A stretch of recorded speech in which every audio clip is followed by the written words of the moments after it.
मोह एक लघुकथा. माधुरी एक सुंदर सुशिक्षित, वय वर्ष 25 ते 30, उच्चभ्रू घराण्यातील विवाहित स्त्री.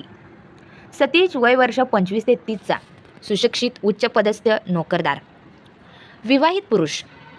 माधुरीचं लग्न होऊन 4-5 वर्ष झाली होती, पण अजून तिला मातृत्वाचा अनुभव आला नव्हता.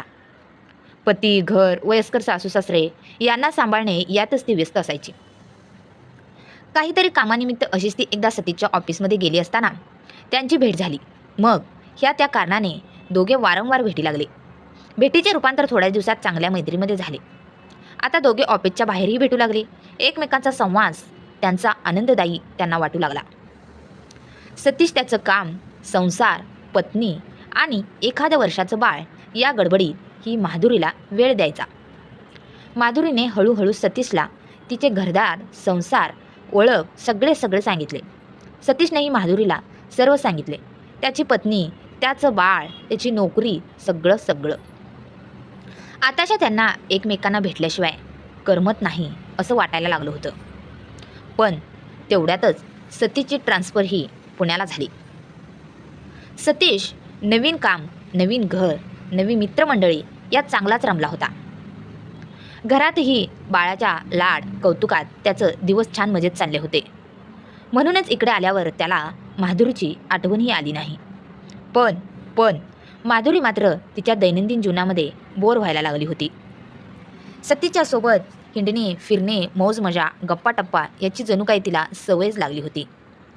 आणि म्हणून 2 महिने भेट न झाल्याने कोणत्या तरी रिलेटिव्हकडे पुण्याला काहीतरी कामाची संधी शोधून सतीशला भेटायला पुण्याला गेली होती.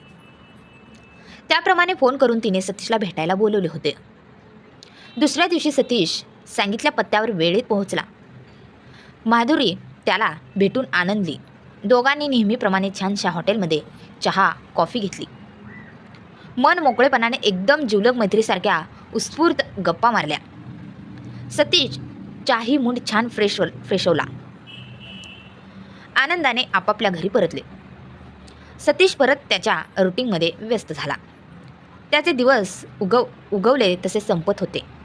पण इकडे माधुरी मात्र तिच्या रोजच्या रुटीनमध्ये डिस्टर्ब असल्यासारखी वाटायची.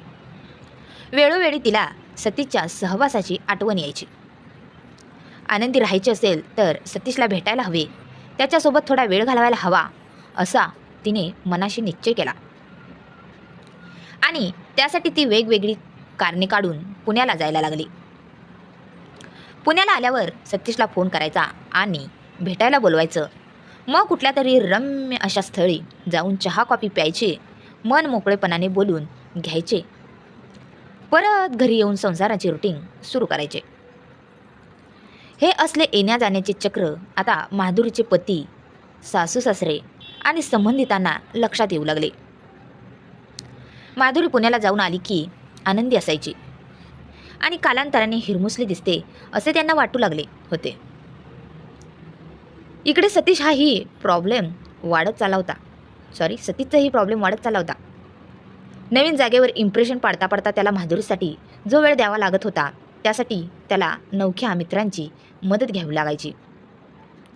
त्यामुळे त्याचे सहकारीही अस्वस्थ होऊ लागले होते. काहीतरी वेगळीच भानगड तर नाही ना असे त्यांनाही वाटू लागले होते. त्याचा परिणाम कामावर आणि मनस्थितीवरही होऊ लागला होता.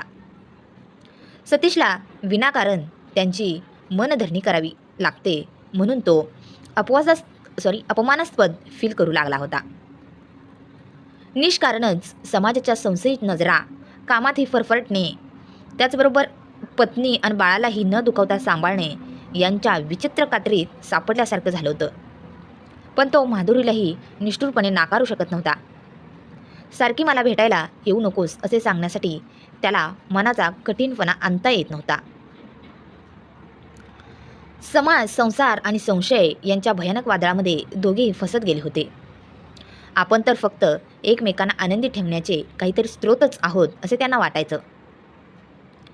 परंतु त्यातही समाज, संसार आणि संशय या त्रिकुटालाही जबाबदारीने आणि गांभीर्याने घ्यायचे ते विसरल्यागत झाले होते.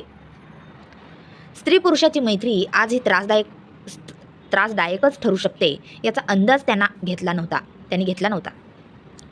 माधुरीच्या घरच्यांना हे आता असह्य वाटू लागले होते. ह्याला आवर घातला नाही तर पुढे काहीतरी विपरीत होऊ शकतं अशी धास्ती त्यांना वाटायला लागली होती. मग त्यांनी अगदी माधुरीच्या बेमालूमपणे तिच्या पुण्याला जाण्याचे कारण शोधून काढले.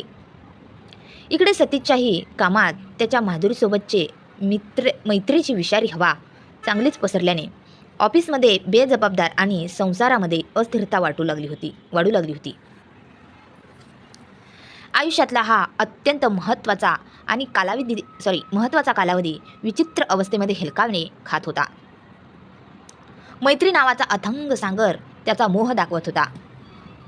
पण समाज आणि संशयाच्या खळबळलेल्या ज्या लाटामध्ये गडांगळ्या खात खात स्वतःचे अस्तित्व ही किनाऱ्याला लावायचे होते.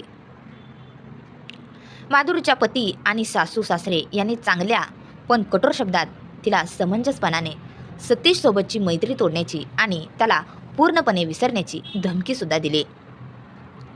सतीशच्या वाईट परफॉर्मन्समुळे त्यालाही डिमोशन मिळाले. त्यामुळे सहकर्मचारी आणि नातेवाईक यांच्यापुढे नामुष्की पत्करावी लागली त्याला. माधुरीसोबतच्या मैत्रीचा शेवट करणं त्यालाही स्वीकारावंच लागलं. मोहाचा एक क्षण दोन व्यक्तीच्या जीवावर विपरीत परिणाम करू लागला किंवा करू शकतो.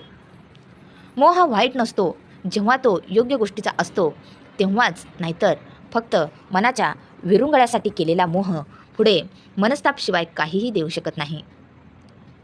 आपली आजूबाजूची परिस्थिती किंवा व्यक्तिमत्वही मोहात पडण्याची कारणे असू शकतात, परंतु त्यावर समंजसपणे नियंत्रण ठेवू शकतो. अनावश्यक मोहात न फसणे हे स्वतःचेच मनावर असते.